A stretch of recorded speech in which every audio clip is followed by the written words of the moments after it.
Hello guys, अस्सलाम वालेकुम।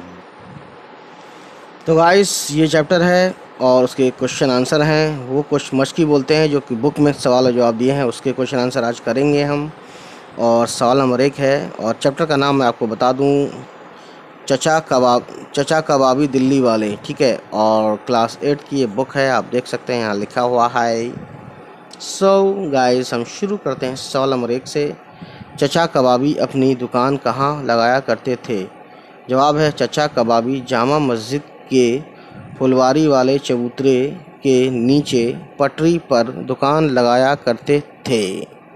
So guys, अब देखते हैं सवाल नंबर 2। चचा कबाबी की शख्सियत की क्या खूबियाँ थीं? ठीक है, पर्सनालिटी के बारे में बात हो रही है। तो जवाब है, चचा कबाबी जामा मस्जिद के माने हुए मशहूर कबाबी थे।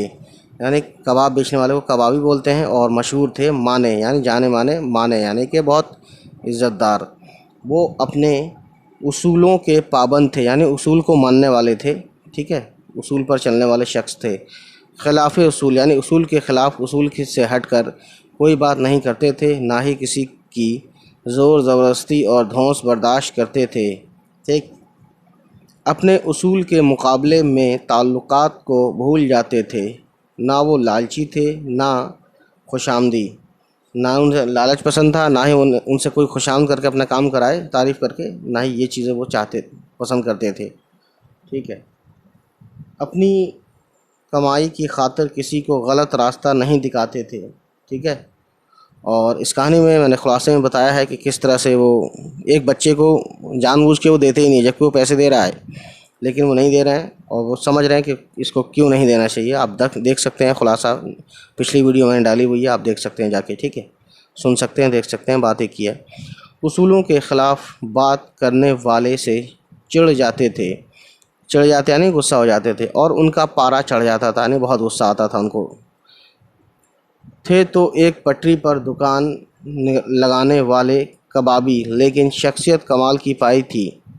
है ना, वैसे दिखने में मामूली थे, लेकिन वो उनकी शख्सियत बहुत आला थी, बहुत ऊंचे शख्स थे, ऊंचे से ऊंचे ख्यालात वाले। ठीक है, अब देखते हैं सवाल नंबर 3। चचा कबाबी अपने ग्राहकों को कबाब देने के लिए क्या तरीक़ा अपनाते थे? जवाब है, चचा कबाबी अपने ग्राहकों को बारी बारी करके कबाब देने का तरीक़ा अपनाते थे। ठीक है, चचा कबाबी ने जिंदा दिल शख्स को क्या जवाब दिया? जवाब है गाइस, चचा कबाबी ने जिंदा दिल शख्स को जवाब दिया कि मैं कबाबों में ऐसा मसाला डालता हूँ जो आपको तकलीफ़ पहुँचाए बगैर जल्द हज़म हो जाएगा। ठीक है, अब देखिए क्या है आगे कहानी। अगर ये कबाब आपको तकलीफ़ पहुँचाएँ तो अस्पताल तक का ख़र्च दूंगा, ये बहुत बड़ी बात है, लेकिन कबाब जल्दी नहीं दूंगा, क्योंकि जल्दी में कबाब या तो कच्चे रह जाते हैं या जल जाते हैं। जो पहले आया है कबाब उसे पहले मिलेंगे। मैं दूसरे ग्राहकों का हक़ छीनना नहीं चाहता। ये है गाइस उनके उसूल। ठीक है, ग्राहकों का हक़ छीनना नहीं चाहता, ये उनके उसूल थे, ये उनका रूल था कबाब बेचने का।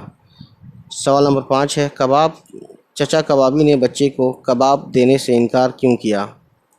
अब देखते हैं गाइस।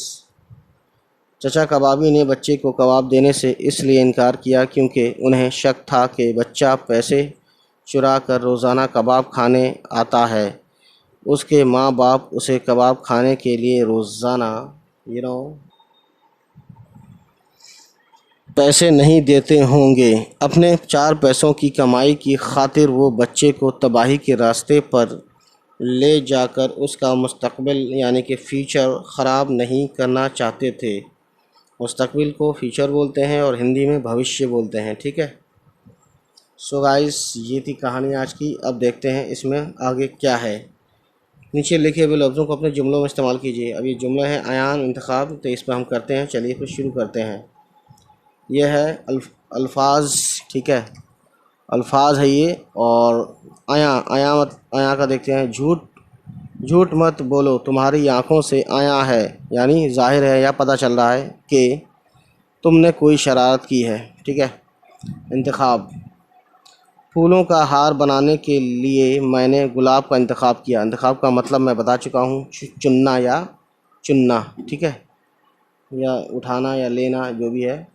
मजाल, तुम्हारी ये मजाल के बड़ों की निगाह से निगाह मिलाकर बात करते हो, ठीक है, निगाह से निगाह मिलाकर बात नहीं करते, ठीक है, या निगाह मिलाते हैं तो मोहब्बत से मिलाते हैं बड़ों से, ठीक है। तरजीह, उस उस आसामी के लिए तजुर्बेकार लोगों को तरजीह दी जाएगी, ठीक है। तबाही, 1857 ईस्वी के गदर में बहुत तबाही हुई। समझ सकते हैं 1857 में, जब आपको बता दूं मैं, ये आपने एक सुना होगा देवबंद, तो देवबंद के उलमाए कराम ने, या जो भी आप कह लीजिए उनके मैनेजमेंट वालों ने अंग्रेज़ों के ख़िलाफ़, समझ सकते हैं, अंग्रेज़ों के ख़िलाफ़ उन्होंने फतवा जारी कर दिया कि अंग्रेज़ साहब जिहाद होगा। और उसके बाद अंग्रेज़ों ने एक एक उलमा को, मतलब एक एक पेड़ पर लाश लटका दी। इतना इतना मतलब कत्ल व गारत इतना हुआ, और बाकी कितना नुकसान हुआ आप तो समझ सकते हैं। मरगूब, मुर्ग मसल्लम, मरगूब बोलते हैं मुर्ग मसल्लम, मुसलमानों की मरगूब ग़िज़ा है, ठीक है। मरगूब मतलब होता है पसंदीदा, ठीक। हुज्जत, मगरूर मगरूर जूते ने हिज्जत करके मुसन्निफ़ को लाजवाब कर दिया, ठीक है। तिलमिलाना, चचा कबाबी ज़िंदा दिल शख्स का फ़करा सुनकर तिलमिला उठे, ठीक है। तो ये गाइस, ये है आज की कहानी, और उम्मीद है ये वीडियो आपको पसंद आई होगी। इसमें देख लेते हैं एक इम्पॉर्टेंट पॉइंट, देख लीजिए इधर।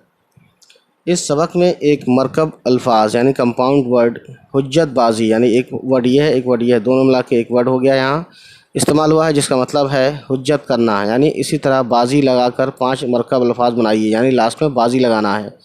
तो देखिए, जंगबाजी, निशानाबाजी, पतंगबाजी, इशारेबाजी, जल्दबाजी, कुमारबाजी, बहुत सारे हैं बाजी वाले वर्ड। तो ये 5 पूछे हैं, तो ये 5 यहाँ पे हो गए। चलिए फिर गाइस, होती है आपसे मुलाकात, तब तक खुश रहें, आबाद रहें, अल्लाह हाफिज़।